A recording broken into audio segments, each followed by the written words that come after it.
this is Sarah, and welcome to another exciting episode of Object-ivity. This week we are going to be reviewing Hartigan, Sin City character, and let's look at the packaging here. He's a 2006 figure. He came in a clear plastic box, and so all I have is the little sleeve that went in the back of it. This is what he was standing in front of, just a kind of a black and gray background, with his head up at the top, and it says Frank Miller's Sin City.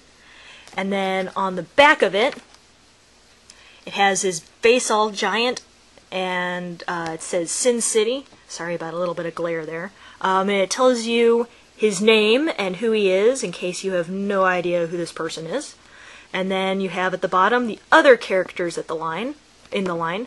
There's Marv, and Gail, and Nancy, and Michael Clark Duncan, and Yellow Bastard, and see, he doesn't get a name because he's cooler as Michael Clark Duncan. And it's by Real Toys, NECA, and look, it says to collect them all, so I suppose we must. Now to the figure. So Hartigan, not to be confused with his spoof version, the Spirit. They were both Frank Miller, but a little bit different, although they look kind of the same here.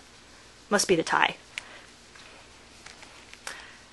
But this figure is actually a little bit more of a statue than a figure. There's no articulation at all in the legs anywhere. The jacket's really cool.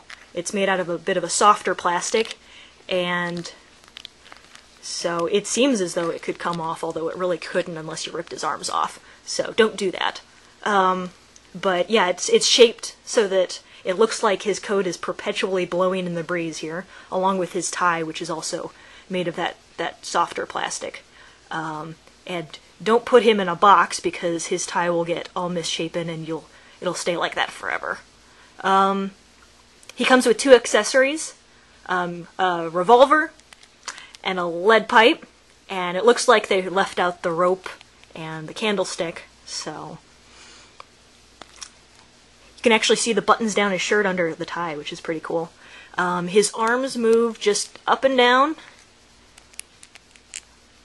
and that's it. And then his head moves right and left a little bit.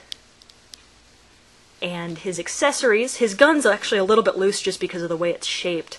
Kind of wish they'd put his thumb in a little bit more or something, because if it's not at just the right angle, it'll just fall out. So it's kind of meant to be put in his hand after he's on a shelf and going to stay there for a while.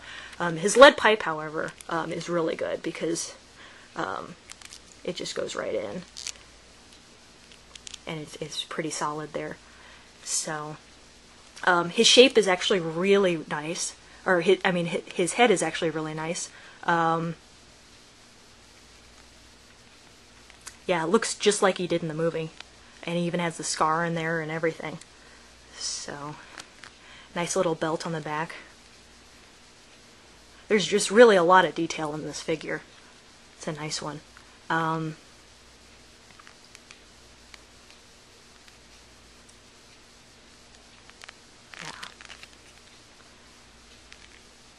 So yeah, overall, really good figure.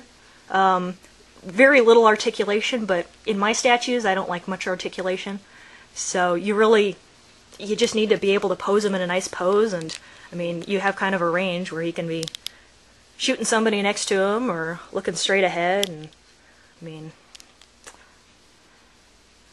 and he actually stands really well on the shelf too, which is always good in a figure you can't really play with. So overall, I think I'm going to give this figure on a scale of 0 to 4, I'm going to give him a 4. Really, really nice figure. Well crafted, well made, great pose, and looks, I mean, I like how he's stylized just like the character in the movie. Just the black and white, and just really, really nicely done. So this has been Sarah with Object-ivity and reviewing Hartigan. So I'll see you next time.